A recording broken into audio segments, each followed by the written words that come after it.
Hello everyone, and welcome back to another episode of Creant Critique. In today's episode, we have a lot of really good questions that we're going to be taking a look at. But first, I do want to thank everyone for submitting their art and questions for this show. If you have any art that you would like critique on, or if you have any technical questions that we might be able to answer, you can, of course, find us on our Reddit at r/CreantWorld. Which is where we have the main interaction for this channel. Our first piece comes to us from Stromboli Art, who's asking about lighting for their character here. And this is actually a really common question. Lighting is something that's very tricky because photons move in very unpredictable ways sometimes. But what I find helps is to think of photons like a liquid. They impact a surface, they bounce off, but they also move from the light source down, cascading across the surface of the object. And it follows the contour of the surface of that object. So wherever the light impacts, you know there's going to be a shadow directly opposite that, where the light doesn't impact. We also know that because light is ambient, it will bounce off of other surfaces and come back as a reflected light, so that there will be a light on the backside of the object as well as on the lighted side of the object. So with your piece here, Stromboli Art, that's exactly what I've been looking at doing. I'm showing the light coming from just slightly above the character here, and it cascades down following the surface curves of the character's hair, sweatshirt, face, etc. Everywhere where there would be a gap, you can see that's where the shadows are going to fill in. And of course, it's going to bounce off of whatever floor plane this character might be standing on and come back for a reflected shadow, which are used sparingly, but you'll notice a difference if you don't use it. So I hope this helps you.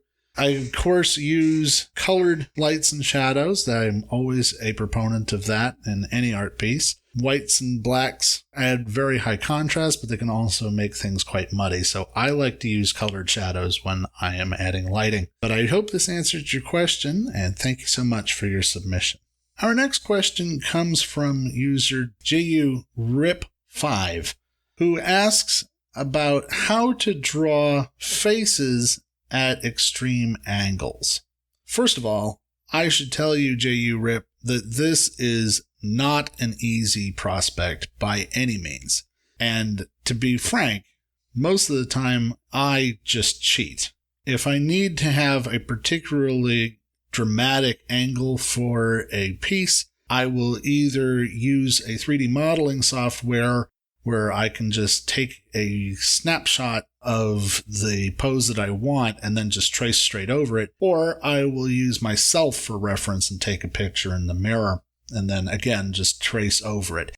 That way I know that the proportions and the perspective are correct, because I'm not going to lie to you, JURIP, I really don't like perspective. It is a very difficult thing that I struggle with. But let's jump into the correct, in quotes, way of drawing faces in this sort of dynamic pose.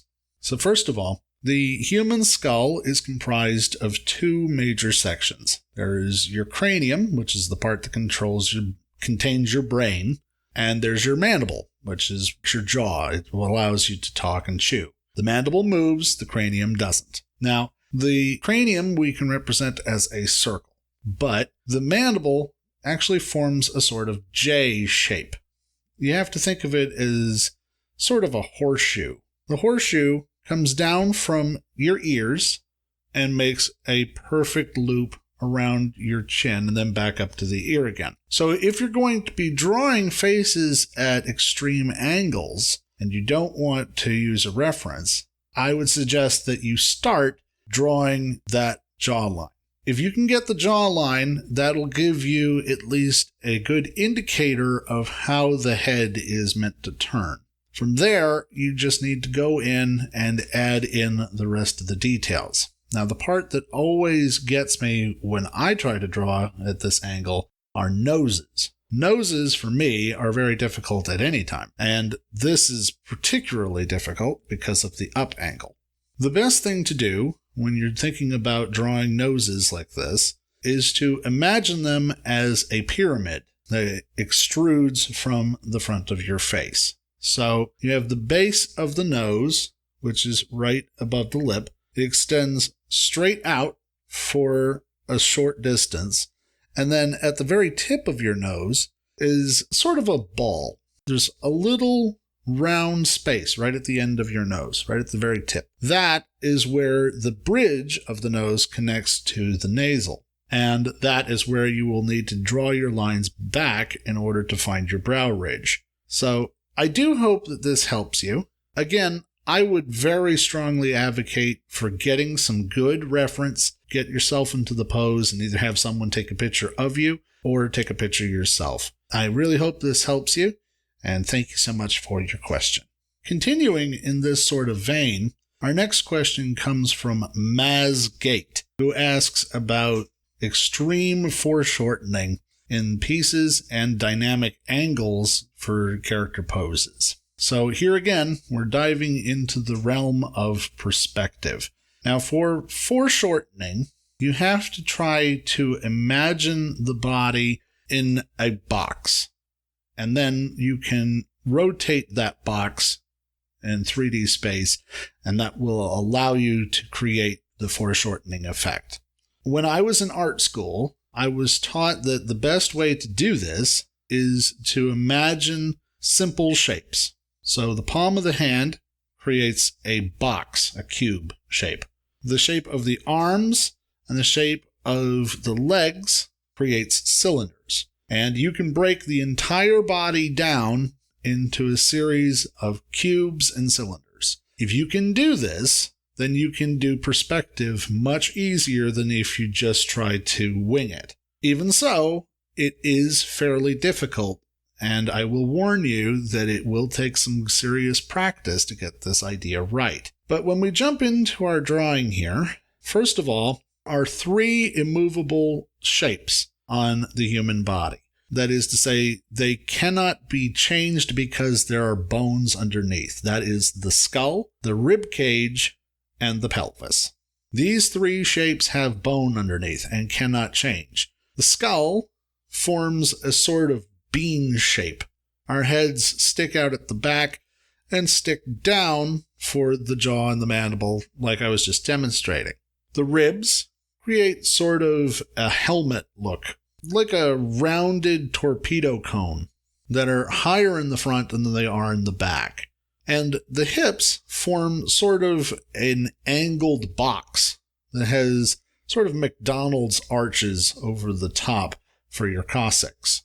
These are the shapes that do not change at any time because there's bone under there and you can't bend bone very well. Arms and limbs can move around, but those 3 shapes are always going to be connected by the spinal cord and they will always be solid. So what we can do is we can draw those 3 shapes in perspective. And again, the easiest way to do this is to put our character inside an imaginary box, rotate that imaginary box in 3 dimensions, and then draw the perspective for those 3 shapes. Once we have the skull, rib cage, and pelvis and their positions, we can put in the arms and legs using cylinder technique that I talked about earlier. And that gives us this dramatic foreshortening. It's what allows us to do things like worm's eye perspective and also extreme close-ups. Here again, I would very strongly recommend getting yourself some reference.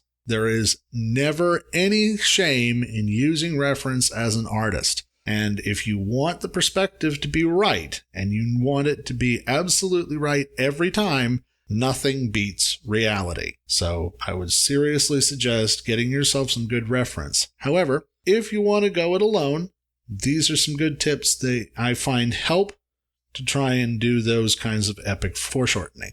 So I hope this helps you, and thank you again for your question. Our final question for today comes from Starshipper, who is asking how to do perspective for rolling hills. Well, this is an interesting question because Basically, you have to imagine a flat horizon line that extends as far as the eye can see directly in front of your field of view, where everything disappears. This is the basics of perspective, and I'm sure you've probably heard this already. But when you're drawing hills, they are actually at an angle to that horizon line. So they would have their own vanishing points. What you have to do when drawing hills or anything in perspective is you have to think about how it would slope relative to the horizon line that is constant based on where your eye level is. So what I've done here is I've gone ahead and I've set up my horizon line first.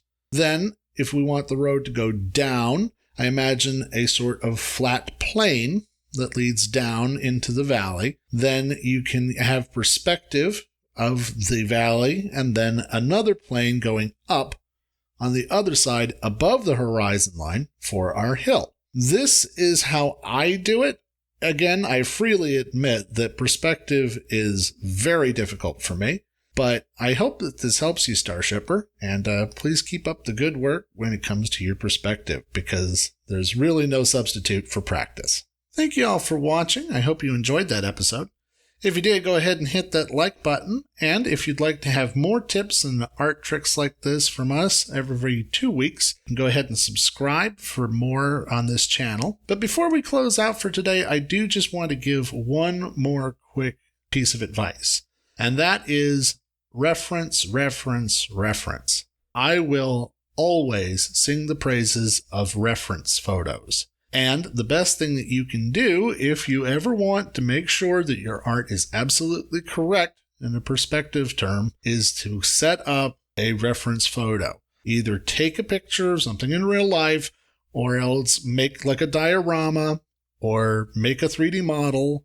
It doesn't have to be fancy, but just something so that you know that the perspective is correct. And here's the important thing to remember too. Any reference photo that you take yourself or that you create yourself, you can trace right over the top of without any fear whatsoever because you own that image. Now, you must, of course, be careful tracing over copyrighted images that belong to other people, but anything that you create for yourself, you own and can do anything you want with it. And it will really help to cement that perspective. And it also will really help you to make sure that you have everything set up the way that you want in your scene. Thanks for watching.